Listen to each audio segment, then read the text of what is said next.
Oh, masayang araw mga ka-PL. Breaking news. General Torre, mga kababayan, sinibak. Tinanggal sa pwesto, mga kababayan, mismo ng kanyang amo na si Bongbong Marcos, mga kababayan. At pirmado po ni Executive Secretary Lucas Bersamin, kinumpirma po ni E.S. Bersamin, mga kababayan, na tanggal na sa pagka-PNP chief si General Torre. Mga kaibigan po nating DDS, katulad po natin, natutuwa ho sila. Hehe, palakpakan sila. Pero ako, hindi po ako natutuwa sa nangyari kay General Torre, mga kababayan. Nagdududa pa nga ako eh.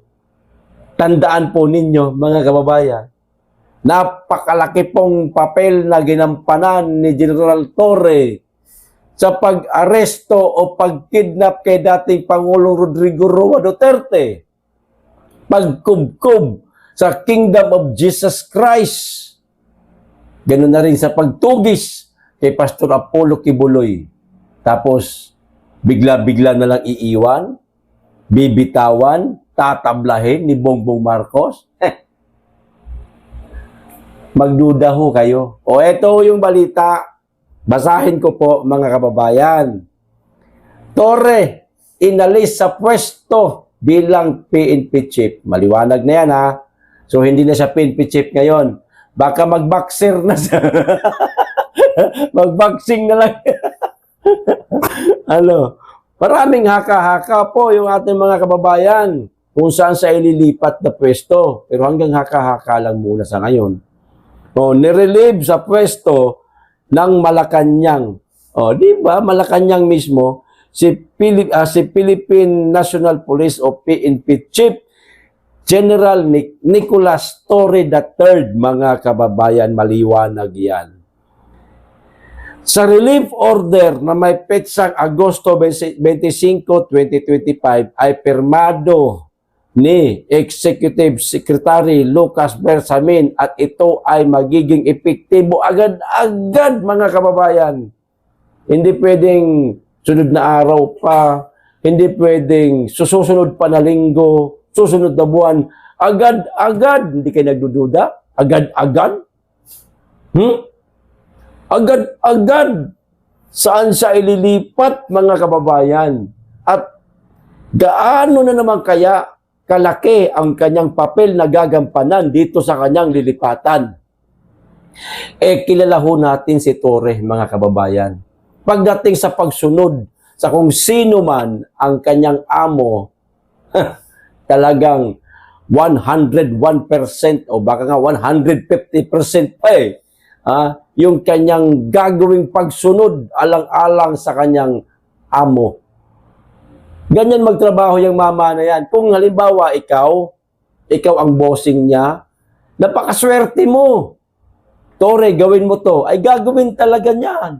Ganyan siya ka-dedicated sa trabaho niya. Kaya lang minsan, mga kababayan, kahit na alam na ho natin na parang may sablay na yung trabaho ipapagawa sa kanya, gagawin niya pa rin. Alang-alang nga dahil nga inutos nga sa kanya. At yun nga yung hindi nagustuhan ng ating mga kababayan, mga DDS man o hindi, kapwa man natin DDS o hindi, yun nga ang unang-unang ginawa niya, ay hindi una, pangalawa na, yung illegal na pag-aresto sa dating Pangulong Rodrigo Roa Duterte. Doon siya medyo na-foul talaga. At higit sa lahat, yung pagkubkob nila sa kay OJC na napakaraming nasaktan, minamatay pa nga, at pagtugis niya kay Pastor Kibuloy, doon siya foul eh. Agad-agad agad-agad.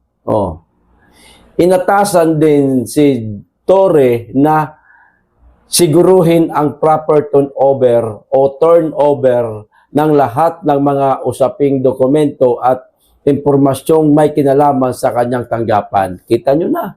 Ito turnover na. Ang tanong, mga kababayan, sino ang papalit kay Torre? O baka naman, mas masunurin itong papalit kay General Torre, ano ho sa palagay ninyo?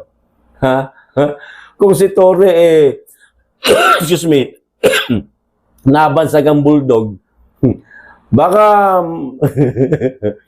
baka pitbull naman yung papalit. Yung papalit, mga babae. Mas matigas ang panganon. Yung pitbull, naglalak. At mas masunurin sa amo yan. Yung pitbull. Ano sa palagay ninyo? O, ito pa.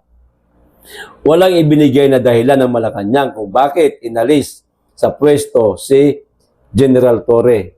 Kasi nga, excuse me palagay ko, walang nagawang paglabag sa Administrasyong Marcos itong si General Torre.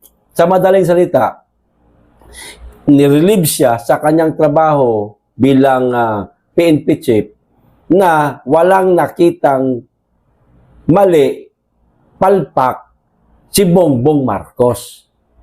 Inalis siya sa pwesto kasi maaaring tapos na yung trabahong ipinapatrabaho sa kanya. Tulad ng alin. Ayong nangyari kay Tatay Digong, pag-aresto, pagkubkub si kay OJC, pagtugis kay Pastor Kibuloy, tapos na. Yun lang yung kanyang mga naging misyon. O baka naman ililipat ito. Ito ay mga ano lang kwentuhan lang o haka-haka lang ng ating mga kababayan sa social media, sa mga comment section, dito sa mga binasa ko na ito, yung iba nagsasabi, baka daw ipalit siya kay Bunoan. Magiging DPWH secretary na siya. Aba, naloko na. Yayaman to bigla, mga kababayan. mga kababayan. Ano lang naman yan? Duda-duda lang naman ng ating mga kababayan yan. Maaring totoo, maaring hindi. Di ba? Kasi napakaraming pwedeng tanggalin sa pwesto ngayon dahil lalo na ganda palpak-palpak na itong flood control project. O, di ba, mga kababayan? May iba naman nagsasabi. Dahil diskwalipikado nga si Boying Remulla sa ombudsman dahil meron nang nakabinbin na kaso sa kanya sa ombudsman, kaya hindi siya matanggap-tanggap at hindi siya kwalipikado na maging ombudsman. Hindi siya pwede. Papaano na yung mga tropa nila? Wala, tatanong lang naman ako papaano na yung mga tropa nila? So, kinakailangan kasi, tropa mo yung nasa ombudsman. Kung ako presidente, yung ombudsman, tropa ko yan. DOJ, tropa ko yan. Mga PNP chief, tropa ko dapat lahat yan. Hindi yung taliwas ko ng paniniwala at paninindigan sa buhay. Dapat parehas. Tropa talaga ba? Hindi nga kwalipikado si Boying Remulla. So, nagmamadali na. Baka kinakailangan ng palitan o may mailagay na panibagong ombudsman. Kaya agad-agad nirelieve sa pwesto si Torre. At baka nga totoo yung haka-haka ng ating mga kababayan na sa ombudsman siya ilalagay, mga kababayan. Pwedeng mangyari? Pwede ho.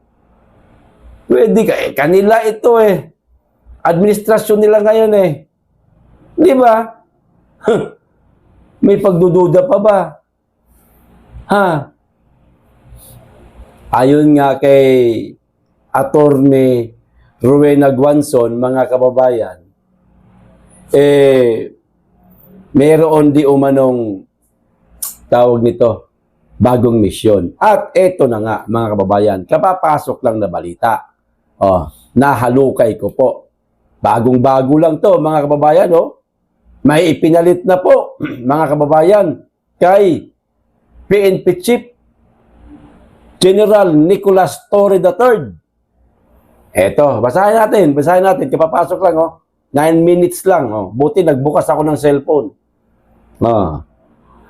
Just in, Lieutenant General Jose Melencio Corpus Nartates Jr. has been appointed as the new Chief of the Philippine National Police o PNP, replacing General Nicolas Torre III. The appointment dated August 25, 2025 was signed by Executive Secretary Lucas Bersamin, mga kababayan. Sa mga hindi pa po lubusan nakikita personal na itsura nitong si Melencio Corpus. Ayan siya, mga kababayan. Mukhang mabait naman siya kaysa sa itsura ni General Torre. So, sagwa, pagbabatayan sa itsura pala. Di mabait din naman si General Torre. Mabait siyempre sa mga tropa niya. Ano ba naman kayo? Di ba? Alam niyo ang tao, mga kababayan, kahit na ugaling hayop yan, may natitira pa rin pong kabutihan yan. Totoo yan. Di ba? Ayan po si Melencio, ang papalit po kay General Torre, mga kababayan. Ayos, so hanggang dito lang po. Maraming salamat. Mag-iingat kayo lagi at higit sa lahat, mahalin natin ang Pilipinas.